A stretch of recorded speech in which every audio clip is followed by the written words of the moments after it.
21 अप्रैल से 27 अप्रैल तक का समय कन्या राशि के लोगों के लिए कैसा होने वाला है। जय माता दी दोस्तों, आप सभी का स्वागत है हमारे YouTube चैनल अमृता एस्ट्रो में। और आज की इस वीडियो में मैं बात करने वाली हूं इन 7 दिनों के साप्ताहिक राशिफल के बारे में।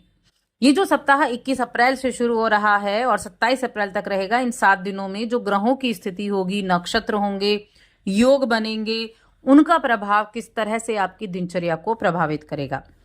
तो देखिए, इस सप्ताह में अगर मैं ग्रहों की बात करूं तो किसी भी ग्रह का राशि परिवर्तन नहीं है, लेकिन सूर्य के नक्षत्र का परिवर्तन जरूर होगा।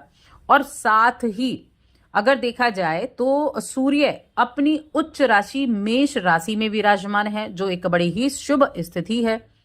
दूसरा, मीन राशि में शुक्र, बुध, राहु और शनि का चतुर्ग्रही योग बना हुआ है और उसके साथ लक्ष्मी नारायण योग भी बना हुआ है। केतु आपकी राशि में विराजमान है, कन्या राशि में बैठे हैं। बृहस्पति वृषभ राशि में विराजमान है। और चंद्रमा की अगर बात करें, क्योंकि चंद्रमा तो सबसे तेज गति से चलने वाला ग्रह है और चंद्रमा पर ही आपका जो राशिफल है वो डिपेंड भी करता है। तो चंद्रमा मकर राशि से जाकर वृषभ राशि तक चलेंगे। मकर, कुंभ, मीन, मेष, वृषभ, इनमें चंद्रमा का गोचर रहेगा। तो सप्ताह के अंत वाले दिन, सप्ताह के अंतिम दिन गज केसरी राजयोग का निर्माण होगा, जो गुरु और चंद्र की युति से बनने वाला है। और इस योग का प्रभाव हर तरीके से आपको अपने जीवन में देखने को भी मिलेगा। तो ये हो गई हमारी ग्रहों की स्थिति। अब आगे बढ़ने से पहले छोटा सा निवेदन, चैनल पर आए हैं तो सब्सक्राइब करें और कुंडली दिखाना चाहते हैं तो स्क्रीन पर हमारा नंबर मिल जाएगा या डिस्क्रिप्शन में नंबर मिल जाएगा। देखिए, सबसे पहले हेल्थ की बात करते हैं। आपकी राशि में एक तो केतु विराजमान है, बुध की राशि है, केतु यहाँ बैठे हैं और जो आपकी राशि के स्वामी हैं बुध देव, वो बैठे हुए हैं मीन राशि में। मीन राशि यानी आपका सप्तम भाव में। सूर्य उच्च के हैं अष्टम में। अब इस अवधि में 7वें भाव में शनि के होने की वजह से जो निजी जीवन में कुछ गतिविधियां चल रही थी, मन में बड़ा बेचैनी थी, मन में थोड़ी मायूसी भी थी, उसको आप ठीक करते हुए दिखाई देंगे। हालांकि इस दौरान थोड़ा मन में आक्रामकता देखने को मिल सकती है, छोटी छोटी बातों पर गुस्सा आ सकता है। जब सप्ताह की शुरुआत होगी तब आपको थोड़ा सा ध्यान रखना है, क्योंकि तब क्या होगा, एक तो पंचम भाव में चंद्रमा होंगे, फिर छठे भाव में चंद्रमा होंगे, तो ये स्थिति थोड़ा सा मन में एक नेगेटिविटी, एक आक्रामकता यानी कि थोड़ा क्रोध लेकर आ सकता है। लेकिन मध्य सप्ताह में स्थितियां ठीक होती हुई दिखाई देंगी। इस सप्ताह में आप अपनी फाइनेंशियल कंडीशन को अच्छा करना चाहते हैं, धन प्राप्त करना चाहते हैं, तो एक चीज रखें, ऐसे लोगों के साथ ही मिलकर काम करें जो आपके जैसी मौलिक सोच रखते हैं, जो आपसे ज्यादा अनुभवी हैं। जिनके पास अनुभव हो, ऐसे लोगों के साथ ही जुड़े रहें, क्योंकि आपका धन भी सुरक्षित रहेगा और आपको अच्छा मुनाफा भी प्राप्त हो जाएगा। तो इस चीज का आपको अच्छे से ध्यान रखना है। तो सप्ताह का जो पहला भाग है वो ही थोड़ा व्यस्त रहने वाला है, थोड़ा सा नेगेटिव नहीं कह सकते, उसमें थोड़ा बहुत चिड़चिड़ाहट और क्रोध ही हो सकता है। बाकी अगर आपका कोई उत्पादन का काम है, कोई प्रोडक्ट वगैरह आप बनाते हैं, तो तब आपके लिए अच्छा रहेगा। कार्यक्षेत्र में आपकी बनाई गई योजना और आपके द्वारा अपने अनुशासन में रहकर काम करना, इस चीज की सराहना भी रहेगी। कोई आपका पुराना कर्ज, उससे आपको राहत मिलती हुई दिखाई देगी। और सप्ताह का जो अंतिम दिन होगा, अंत में आप बड़ा आराम कर पाएंगे, आत्मनिरीक्षण कर पाएंगे, यानी कि अपनी जो आपने कार्य किए हैं उन सभी कार्यों पर आप ध्यान भी दे पाएंगे। तो इस तरह की चीजें भी रहेंगी। अब यहाँ इस सप्ताह में एक और अच्छी चीज होने वाली है कि अगर आपका कोई कोर्ट केस वगैरह चल रहा था, तो कोर्ट केस में जीत मिल सकती है।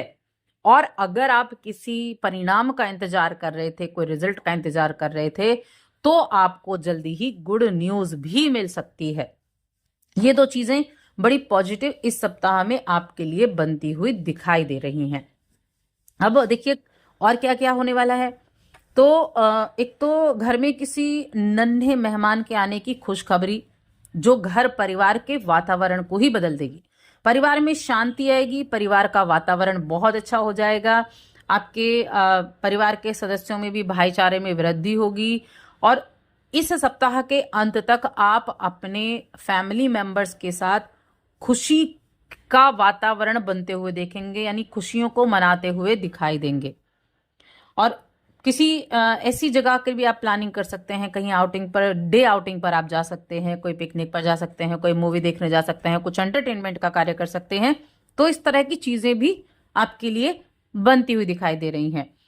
कार्यस्थल का अगर देखा जाए, अगर आपको लगता है आपका वरिष्ठ अधिकारी, आपका बॉस गुस्से के मूड में है, तो आप थोड़ा ध्यान से काम करें, अपने काम पर ज्यादा फोकस करें, जिसके चलते वो आपके काम में कमी ना ढूंढ पाए। क्योंकि अगर वो गुस्सा हुआ तो सबसे पहली चीजें होंगी आपके काम में कमी ढूंढना, जिससे आपका मनोबल टूटेगा। तो यहां बस ध्यान यही रखना है, एक तो सहकर्मियों के साथ अच्छा बनाकर रखना है, उनके बीच में किसी भी तरह के आर्ग्यूमेंट से बचना है, किसी भी तरह के वाद विवाद की स्थिति से बचना है, अपने काम पर पूरा फोकस करना है, ताकि किसी भी तरह की अपनी तरफ से आप कोई कमी ना छोड़ें। तब जाकर आप कह सकते हैं कि आपके आसपास का जो माहौल रहेगा वो काफी अच्छा रहने वाला है। अब स्टूडेंट्स की अगर मैं बात करूं, तो स्टूडेंट्स के लिए ये समय ज्यादा अनुकूल दिखाई दे रहा है। अगर आप कहीं एडमिशन लेना चाहते हैं, अपने हायर एजुकेशन की स्टार्टिंग आपकी चल रही है, तो थोड़ा सा सतर्कता बरतें, चीज़ों पर ध्यान दें, अच्छे से फोकस करके चलेंगे, तभी अनुकूल रिजल्ट आपको प्राप्त हो सकते हैं। किसी भी चीज़ को अवॉइड ना करें, इस चीज़ का खास तौर से आपको ध्यान रखने की आवश्यकता है। अब आ जाते हैं रिश्तों पर, कि रिश्ते आपके कैसे रहने वाले हैं। तो देखिए, कन्या राशि के जातकों के लिए सप्तम भाव में 4 ग्रह मौजूद हैं। एक तो प्रेम के स्वामी शुक्रदेव बैठे हैं, दूसरा राहु उस चीज को एक्सपेंड करने वाले हैं, बुधदेव बुद्धि के दाता और कालपुरुष की कुंडली में पंचम भाव के कारक हैं। यहाँ जो बुधदेव हैं आपकी राशि के स्वामी हैं। अब आपकी राशि के स्वामी का सप्तम में होना वैवाहिक जीवन के लिए ठीक ठाक है, और साथ में थोड़ा ध्यान जरूर रखना है, किसी तरह की बहसबाजी ना हो उसका ध्यान रखना है। प्रेम जीवन के मामले में देखा जाए तो शनि होते हैं जो सप्तम में बैठे हुए हैं, तो प्रेम के लिहाज से ठीक ठाक समय रहेगा, आपके लिए स्थितियां अनुकूल बनेंगी, और विवाह की बातें भी यहाँ आपके लिए चल सकती हैं, उसके लिए भी अच्छे योग बनते हुए दिखाई दे रहे हैं।